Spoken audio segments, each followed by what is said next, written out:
গতকালকে প্রিন্ট মিডিয়াগুলোতেও যদি আপনারা খেয়াল করেন, দেখবেন যে রাশিয়া থেকে তেল আমদানি করার জন্য আমেরিকার কাছে অনুমতি চেয়েছে, এরকমের একটি সংবাদ এসছে।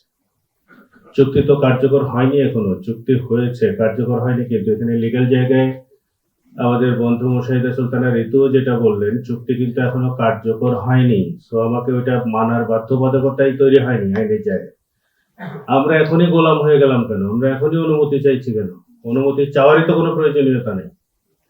রাশিয়া থেকে আনবো না, চীন থেকে আনবো, কোথা থেকে আনবো? আমাদের এই নির্বাচিত সরকারকে তাহলে কোন মনস্তাত্ত্বিক জায়গায় ঠেলে দিয়েছে ইন্টারিম গভর্নমেন্ট? চুক্তি কার্যকর হওয়ার আগেই আমরা গোলামি করতে শুরু করেছি। এই যদি নতজানু যদি অ্যাপ্রোচ হয় ইলেক্টেড গভর্নমেন্টের, সো সরি টু সে, আপনারা তাহলে বার্গেন করবেন কিভাবে? বলে এই জায়গায় আমি একটু লিগাল পয়েন্ট গুলোকে একটু আপনাদের সামনে পরিষ্কার করতে চাই। ফার্স্ট অফ অল, খুব পরিষ্কার ভাবে বলছি যে চুক্তিটা কিন্তু বাস্তবায়ন হয়নি, স্বাক্ষর হয়েছে, এটার কিছু প্রক্রিয়াগত দিক আছে। প্রক্রিয়াগত দিকটা কেমন? প্রথমত হচ্ছে, আপনার চুক্তিটি হওয়া উচিত ছিল একটা ব্যাপক আলোচনার মাধ্যমে। কেন আলাপ আলোচনা করতে হতো?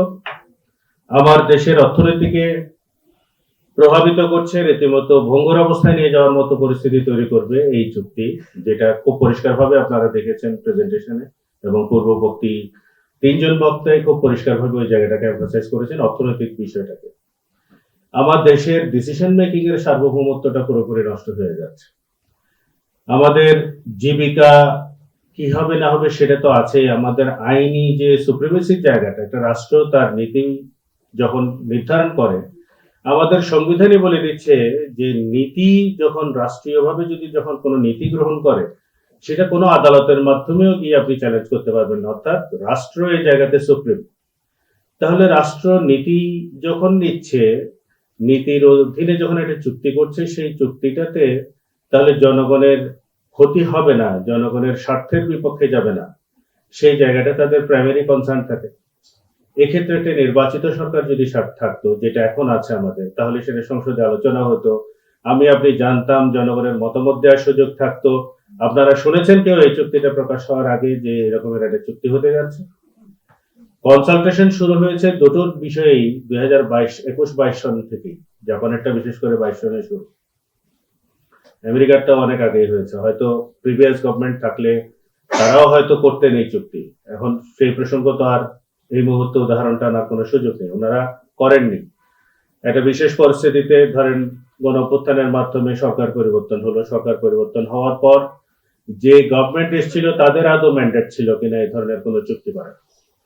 যদিও আমরা নানানভাবে এই অন্তর্বর্তীকালীন সরকারকে আইনি বৈধতা দেওয়ার চেষ্টা করেছি, সংবিধানে কোন রকমের এইরকম সরকার ব্যবস্থার উপস্থিতি না থাকা সত্ত্বেও আমরা মনে করেছি একটা বিশেষ পরিস্থিতিতে এরকমের সরকার ব্যবস্থা ছাড়া কোনো বিকল্প ছিল না, সত্যিকার অর্থে আসলে ছিল না।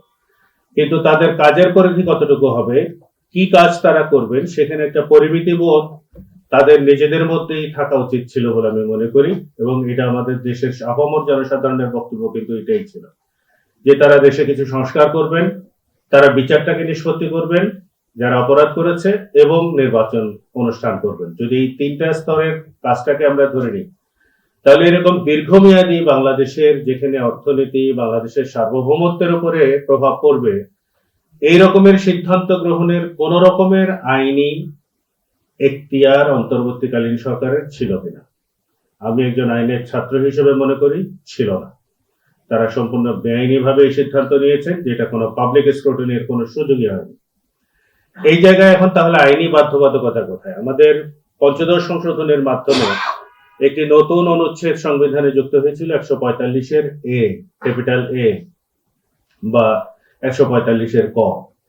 এই অনুচ্ছেদ বলছে, যদি এরকম কোনো বিদেশিক চুক্তি হয়, বৈদেশিক চুক্তিগুলো রাষ্ট্রপতি সংসদে উপস্থাপন করবেন, সংসদ রেটিফাই করার পরে এই চুক্তি কার্যকর হতে যাবে। তাহলে এই চুক্তির মধ্যে কি বলা আছে? ধরুন এখন কি হবে, ওনারা ইন্টারিম গভর্নমেন্ট চুক্তি স্বাক্ষর করলেন, স্বাক্ষর করার পরে রাষ্ট্রপতি হচ্ছে এই চুক্তিটাকে এবার সংসদে উপস্থাপন করবেন, পাঠাবেন। সেখানে এটা নিয়ে আলোচনা সমালোচনা হবে, সেটার আসলে সময় বলে দেওয়া নেই কোথাও, কতটা দীর্ঘ সময় সংসদ আসলে আলোচনা করতে পারবেন। ওনারা যদি মনে করেন যে 5 বছর ওনাদের লাগবে, আগামী 5 বছর, সেটাও তারা করতে পারবে এবং কোথাও আইনগত বাধা নেই যে সংসদ 5 বছর ধরে স্ক্রুটিনি করতে পারবেন না।